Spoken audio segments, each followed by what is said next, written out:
Il est temps maintenant de nous intéresser à un philosophe français du XVIIe siècle. Il s'agit de René Descartes. La première chose qu'il faut savoir, c'est que la philosophie de Descartes est basée sur la quête de vérité.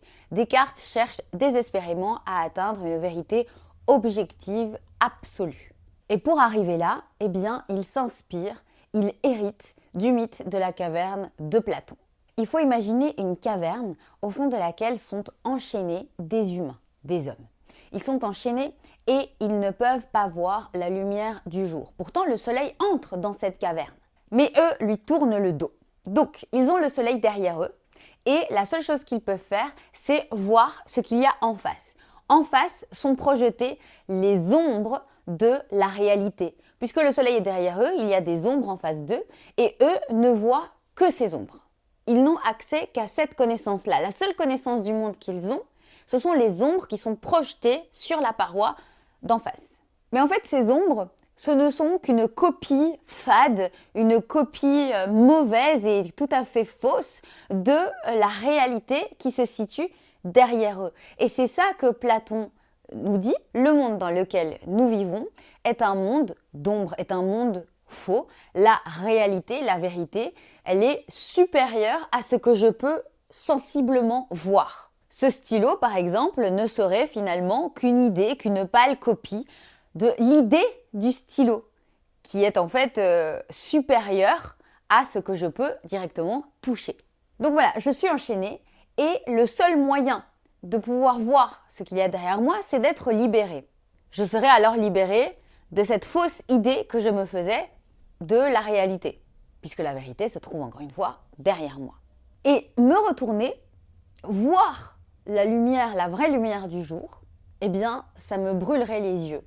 C'est une métaphore pour comprendre que la réalité, quelquefois, blesse, qu'elle est difficile à assumer, elle est difficile à reconnaître. Parce que lorsqu'on a cru être dans la vérité pendant tellement longtemps, eh bien, être confronté à quelque chose qui est objectivement met à mal ce que j'ai toujours cru être vrai, c'est douloureux. Par exemple, si vous avez toujours cru que cette personne vous voulait du bien et que vous découvrez qu'elle vous veut du mal, c'est une vérité qui est difficile à assumer. Scientifiquement, il y a eu des vérités qui ont été très difficiles à reconnaître. Il y a des gens, Galilée notamment, qui sont morts parce qu'ils ont clamé haut et fort que la vérité scientifique, ce qu'ils pensaient être une vérité scientifique, n'était en fait que provisoire et que la Terre n'était pas le centre du monde, que c'est bien le soleil qui est au centre du monde. Mais ça, on n'a pas pu l'entendre à une époque.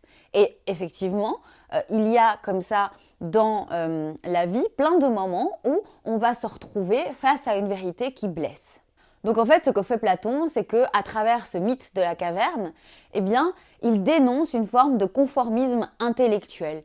On se conforte dans ce que l'on croit être vrai et on ne cherche pas à vraiment découvrir la vérité. On n'est pas en quête de vérité, on est en quête de conformisme. Donc si tout va dans la direction de notre vérité, alors c'est bon. Dès lors qu'on cherche à en sortir, c'est pas bon. Et Descartes, c'est précisément ce point de départ qu'il va prendre pour le discours de la méthode, les méditations métaphysiques, parce qu'en fait, ce sont des œuvres dans lesquelles il va installer ce qu'on appelle le doute méthodique. C'est quoi le doute méthodique? On va en parler tout à l'heure plus précisément. Eh bien, c'est le fait de décider que l'on va désormais douter de toutes les vérités qu'on pense acquises, simplement dans le but, c'est une méthode, d'accord? Donc, dans le but de parvenir à une vérité qui soit objective et qui soit peut-être de l'ordre de la déduction. Donc, en gros, il refuse, lui, de rester attaché face à des ombres, il veut se tourner vers la vérité. Et pour ça, il dit, eh bien, il n'y a pas le choix, on doit remettre en question tout ce qu'on a appris. C'est un doute qui est systématique, c'est un doute qui est méthodique et qui est presque hyperbolique, il est exagéré. À chaque instant, il va douter de tout. Comme ennemi numéro 1, nous avons décidé de mettre en avant Spinoza. Alors, c'est pas tout à fait vrai dans le sens où ils s'affrontent pas sur absolument tous les sujets, mais il y a bien deux sujets sur lesquels Spinoza et Descartes ne se rencontreront jamais de terrain d'entente. Eh bien, c'est d'un côté la nature et de l'autre la liberté. Alors pour comprendre leur opposition, il faut d'abord que je vous explique ce qu'est la dualité cartésienne. Déjà cartésienne, ça veut dire qui vient de Descartes. Normalement, vous êtes censé le savoir, mais au cas où. Dualité cartésienne, ce qui compte ici, c'est le mot dualité. Dans dualité, il y a deux. Et en fait, effectivement, Descartes estime que moi, Célène, vous, derrière votre écran, on est tous constitués de deux substances différentes. D'un côté, le corps, donc ce que je peux toucher, le corps, et d'un autre côté, l'âme, qui est intangible. Il estime que le corps étant matériel, tangible, et l'âme étant immatérielle, l'âme se trouve dans un monde supérieur, spirituel. L'âme vit une autre vie que le corps. Vous voyez, donc il y a une sorte de séparation pour lui entre les expériences que fait le corps et les expériences que fait l'âme. D'ailleurs, c'est quelque chose que l'on voit encore dans les croyances actuelles. Une croyance ou une conviction, ça peut être par exemple de penser que telle personne qui est décédée nous accompagne toujours, qu'elle est toujours avec nous à chaque instant dans notre vie, qu'elle voit nos accomplissements, etc. Eh bien, quand on pense ça, on ne pense pas qu'elle est physiquement, que son corps est là à côté de nous. On pense que c'est son âme, c'est son esprit qui est avec nous. Et à ce moment-là, il y a cette forme de dualité qui est créée. Mais pour Descartes, c'était vraiment comme ça qu'on était constitué. Il y avait le corps d'un côté, l'âme de l'autre. Spinoza rejette totalement cette idée-là. Lui, il est pour ce qu'on appelle le monisme, l'idée d'une unité entre l'âme et le corps. Spinoza explique que pas du tout, ce sont les deux faces d'une même médaille et que en réalité, l'un ne peut pas être compris sans l'autre, il ne peut pas fonctionner indépendamment de l'autre. Ensuite, du point de vue de la liberté, si effectivement Descartes est persuadé que la volonté peut être libre, qu'on peut décider de choisir entre A et B par exemple, il y a effectivement plusieurs libertés d'après Descartes, mais il y a cette idée qu'on peut effectivement être libre, eh bien chez Spinoza, on a une autre conception de la liberté. En fait, d'après Spinoza, il n'y aurait pas de véritable volonté libre, mais la volonté serait en réalité déterminée par énormément d'autres paramètres. Ce que nous dit Spinoza, c'est que le monde est régi par des lois physiques. Par exemple, la loi de la gravité. En gros, voilà, il y a une loi physique qui dit que tout objet, je ne sais plus comment on dit, qui est lâché dans un espace vide, tombera et moi-même, si je ne me tiens pas en équilibre, je vais tomber. Donc, bref, le monde est régi par des lois physiques et la volonté humaine, l'humain est un produit de la nature. Donc, pourquoi est-ce que l'humain échapperait à ces lois qui sont clairement au-dessus de lui, qui ne lui permettent pas de décider. Moi, je ne peux pas décider de m'envoler. Non, il y a la loi de la gravité et c'est sûr que je vais tomber. Donc, il nous dit quoi? Il nous dit, le monde est régi par des lois, la nature est régie par des lois. Or, la volonté humaine appartient au monde, appartient à la nature. Donc, forcément, appartenant à la nature, elle est elle aussi déterminée par ces mêmes lois. Et donc, forcément, je suis déterminée. Ma volonté ne peut pas être totalement libre. Je ne peux pas décider de m'envoler. Je suis soumise à des lois qui sont au-dessus de moi. Alors, concernant les œuvres, vous n'avez pas besoin de tout connaître, d'accord? Si vous arrivez à en placer 2-3, c'est déjà pas mal. Dans un premier temps, Descartes a écrit le discours de la méthode en 1637. C'est une de ses premières réflexions et c'est surtout là où il explique sa méthode rigoureuse du doute pour arriver à la connaissance. Il explique donc que c'est en se basant sur la raison qu'on va réussir à obtenir une vérité objective et absolue. Ce que cherche à faire Descartes, je le rappelle, c'est à établir une science universelle. Donc il faut avoir ça en tête. C'est le point de départ de toute sa philosophie. 4 ans plus tard paraissent les méditations métaphysiques. Et c'est intéressant parce que ça c'est directement lié avec ce discours de la méthode où il explique déjà un petit peu toute la démarche du doute. Là, il la met en application dans ces 6 méditations métaphysiques. Concernant les citations, la première à connaître, c'est le cogito. Cogito ergo sum, je pense donc je suis. Cette citation est directement en lien avec la notion de conscience. Pourquoi ? Parce que, on va faire référence à un type de conscience. Avant tout, c'est la conscience réflexive. C'est la conscience de soi-même. C'est la conscience que l'on a d'être conscient. C'est savoir que j'existe, savoir que j'existe dans mon environnement, c'est avoir conscience de moi-même. Et c'est le point de départ. C'est le point de départ. C'est avant tout, je n'ai qu'une certitude, c'est que je pense, et comme je pense, je peux en déduire que j'existe. Donc l'existence de soi, c'est le point de départ de la philosophie de Descartes. C'est pour ça que c'est hyper important d'avoir compris le lien entre le doute méthodique et l'existence, parce que ça vous permet vraiment d'enchaîner sur la conscience, de comprendre comment Descartes en arrive à déduire qu'il existe lui-même. Et s'il arrive à se situer dans le monde dans lequel il est, eh bien c'est ce qu'on appelle la conscience réflexive. Ensuite, dans sa recherche de vérité, en plus de ne pas pouvoir se fier à nos sens à 100%, comme je l'ai expliqué tout à l'heure, il y a aussi l'idée qu'on a des préjugés depuis l'enfance qui nous empêchent de voir la réalité, la vérité telle qu'elle est vraiment. Par exemple, si depuis que je suis petite, mes parents m'apprennent que sortir les cheveux mouillés, ça va me faire tomber malade, une fois que je suis adulte, je vais peut-être transmettre ça à mes enfants et je vais continuer à croire ça. Et en fait, ce sont des préjugés qui m'ont été inculqués, qui ont pénétré en moi dès l'enfance. Et c'est ça aussi qui m'empêche d'atteindre la vérité. C'est une sorte de vérité, une sorte de connaissance, mais c'est comme ça pour toutes les vérités et toutes les connaissances. C'est ce que nous dit Descartes. La première et principale cause de nos erreurs sont les préjugés de notre enfance. Une autre citation qui va vous permettre de faire le lien avec la raison, très précisément, c'est la suivante. Ce n'est pas assez d'avoir l'esprit bon, mais le principal est de l'appliquer bien. Pourquoi est-ce qu'il nous dit ça? Parce que, Descartes nous dit, nous sommes tous des êtres de raison, nous sommes nés avec la raison, mais c'est pas parce qu'on a tous une raison qu'on réussit à parvenir à la vérité. Donc, il développe des méthodes, comme le doute méthodique notamment, et il dit que voilà, pour atteindre la vérité, il ne suffit pas de se fier à son intuition, à son instinct, il faut faire preuve de raison, de méthode. Ce qui m'amène bien évidemment à la science. La science se sert de plein de méthodes scientifiques justement, et la science fait partie, avec les mathématiques, du cœur un petit peu de la réflexion de Descartes. Descartes a fait beaucoup de réflexions physiques aussi, métaphysiques et physiques, et donc c'est au cœur de sa recherche de vérité, la science. Et donc il dit ceci: toute science est une connaissance certaine et évidente. C'est super important. Et celui qui doute de beaucoup de choses n'est pas plus savant que celui qui n'y a jamais pensé. Quand il parle des mathématiques, il dit que 1 plus 1 égale 2, finalement, c'est une connaissance à laquelle on peut arriver de manière certaine et évidente. Et c'est la place qu'il donne à la science, c'est celle-là, c'est de dire qu'il s'agit d'une connaissance certaine et évidente. C'est super important que vous ayez compris ça, parce que pour Descartes, rien n'était une évidence au départ. Même sa propre existence.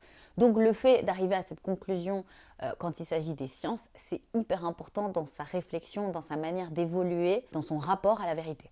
Dernière citation qui a effectivement aussi bien trait à la raison qu'à la nature, c'est « La raison est la seule chose qui nous rend hommes ». Comme je l'ai dit tout à l'heure, pour Descartes, la raison a une place centrale dans la réflexion. On ne peut pas raisonner, on ne peut pas rationaliser quelque chose si on n'a pas la raison. Et la nature ici, on la voit à travers le mot homme, puisque comme je vous expliquais, l'homme détient par essence la raison. Nous sommes tous dotés de raison. Mais il ne devient réellement un homme accompli que lorsqu'il a appliqué cette raison. Comme je l'ai expliqué dans les citations, on va associer la notion de conscience à vraiment la connaissance de soi. La conscience réflexive, c'est le fait de savoir qui l'on est, de réussir à analyser ses propres pensées, ses propres émotions, ses propres actions. Et donc c'est ça, c'est le fait de pouvoir réfléchir à son existence, à sa propre existence, que l'on va associer à Descartes. La seule chose dont Descartes peut être absolument certain, c'est qu'il existe. Comment est-ce qu'il arrive à être sûr de ça alors qu'il doutait de tout? Comment s'organisent ces 6 méditations métaphysiques?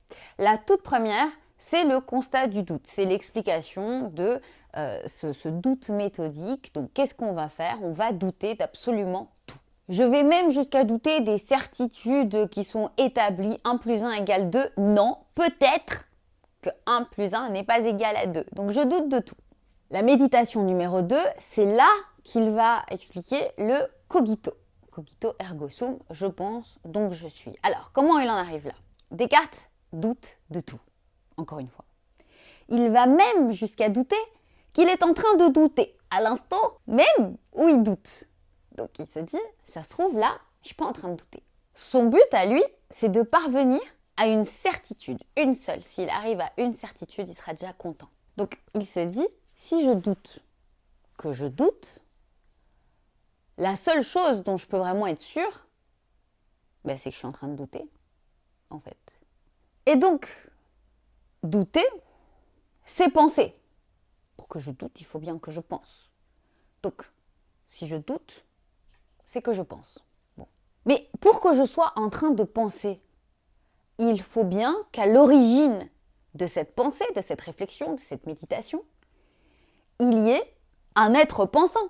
Il ne peut pas y avoir de pensée sans que quelqu'un soit à l'origine de cette pensée. Donc si je pense, c'est que j'existe. Je pense, donc j'existe. Je pense, donc je suis. Exister et être, c'est la même chose. Quand il dit « je pense, donc je suis », il ne manque pas un truc après « suis ». Ça veut dire « je pense, donc j'existe ». C'est comme ça qu'il établit donc la deuxième méditation, le cogito. La seule certitude de Descartes, donc jusqu'à présent, c'est qu'il existe. C'est déjà pas mal.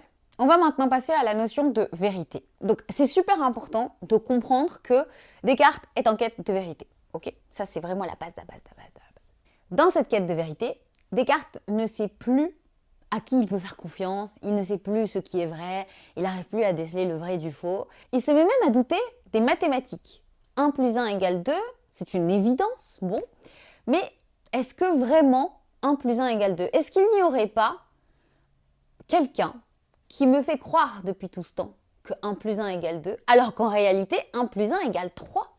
Est-il possible que je sois trompée par ce qu'on appelle un malin génie? Il émet donc l'hypothèse de l'existence d'un malin génie. Dans malin, il y a mal, et donc un génie du mal en fait. Quelqu'un, un être supérieur, un être, le diable si vous voulez, qui mettrait dans notre esprit des idées fausses parce qu'il chercherait à nous tromper sans cesse.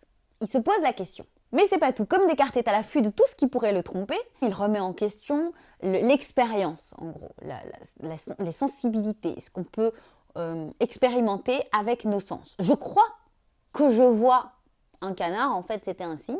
Je crois que j'entends une dispute, en fait c'était juste une conversation normale. Et en fait je ne peux pas me fier à mes sens non plus. Donc c'est assez terrible ce que nous dit Descartes. Il nous dit je ne peux finalement faire confiance à rien ni personne. Donc dans sa quête de vérité, Descartes est vraiment à l'affût de tout ce qui pourrait l'éloigner de la vérité.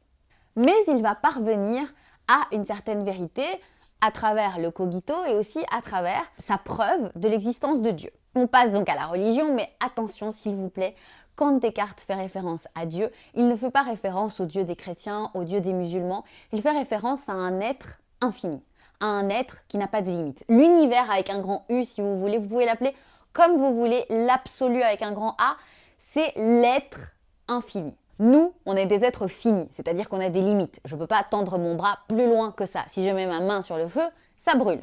Or, Dieu, on ne sait même pas s'il a des bras, des mains ou autre, mais Dieu est un être qui ne connaît aucune limite. C'est ça, l'être infini, d'accord? Ça ne veut pas dire qu'il a de bonnes intentions, de mauvaises intentions, c'est juste une entité spirituelle, supérieure, plus grande que tout le reste. Descartes croit en l'existence de Dieu. Ce n'est pas une croyance sans preuve, il prouve, d'après lui, l'existence de Dieu.